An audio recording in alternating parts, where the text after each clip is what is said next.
These 12 people deserved to feel safe in their homes, but were instead lost in a fire that was the direct result of gross negligence and mismanagement by our state and our local government. We've been forced to lead our own recovery because the city won't. We need federal intervention.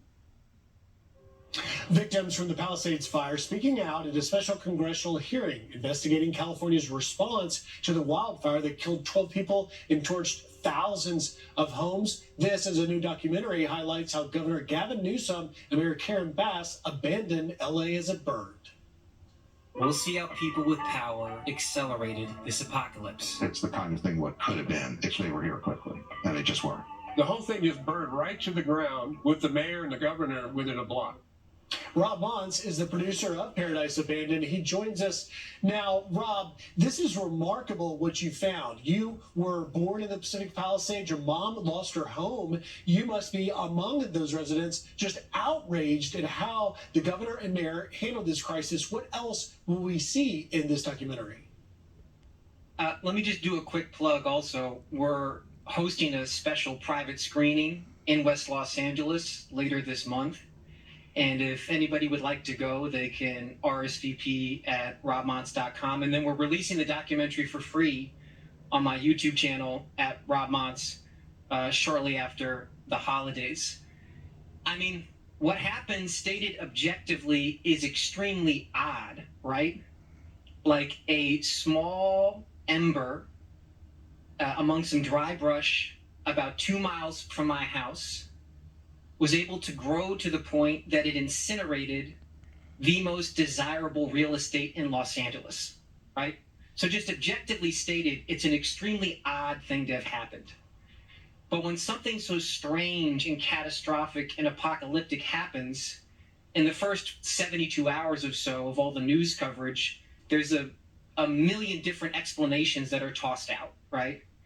And what the documentary, the first half of it, attempts to do is to kind of cut through a lot of the clutter and identify the specific human errors that allowed something so catastrophic and unimaginable to actually occur.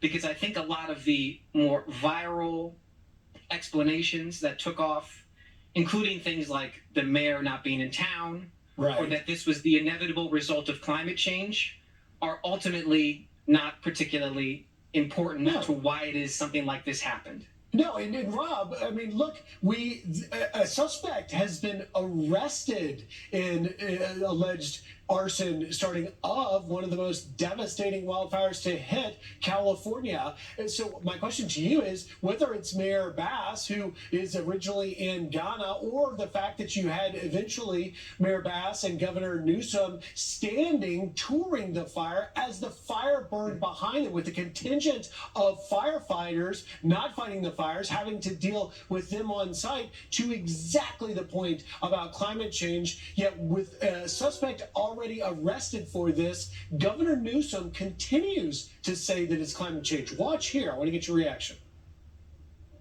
You're seeing it across the spectrum right now, in my state included, which is one of the most blessed and cursed states as it relates to climate. We're on the tip of the spear of climate change. Simultaneous droughts and simultaneous floods. The hots are getting a lot hotter, the dries drier. You saw one of the most devastating wildfires in American history in the middle of winter in Los Angeles. What? Is Governor Gavin Newsom, in your view, a bit of a dereliction of duty here? Yeah, what does climate change have to do with the fact that the hills surrounding Pacific Palisades hadn't been brush cleared in about 30 years? The hills of Los Angeles are filled with something called chaparral. And chaparral has evolved over tens of thousands of years to burn. It's specifically designed to burn, and it uses fire as an element in its own reproduction. But there's a certain precious conception of the environment that happens to be quite popular among lawmakers in my home state, which doesn't appreciate raw reality like that, and then sets up extremely elaborate regulatory apparatuses that ensure that brush that ought to get cleared doesn't, and the risk accumulates for decades and decades. And that particular vignette or anecdote you talked about comes from a guy named George, who I've known since I was starring in Christmas pageants at the Palisades Lutheran Church when I was 6 years old. And George did not evacuate the Palisades, openly defied evacuation orders, and saved that church with a hose. He stayed the night in the Palisades. He slept in that church. And the next morning, he walked out of the church and he personally witnessed how the Chase Bank building in downtown Pacific Palisades was just starting to burn that morning. A small, manageable fire on the corner. At the same time, he also witnessed that Mayor Bass and Gavin Newsom were hosting a flashy press conference in the middle of downtown.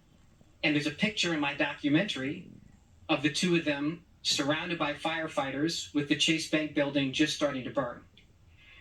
And that building burned to the ground over the course of their flashy press conference. So why is that?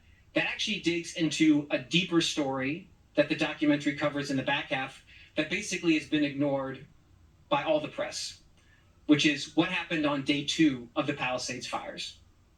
Not going to give it all away here, but I'll just say this, which is on the morning of day 2, the winds had died down. Yeah. Multiple politicians in California are hosting ostentatious press conferences on the beach next to the Palisades, promising to do everything in their power to save this city. And LA had been flooded with fire crews. Flooded with fire crews. And yet that morning, the streets of the Palisades are empty. Man. And there's no firefighters there.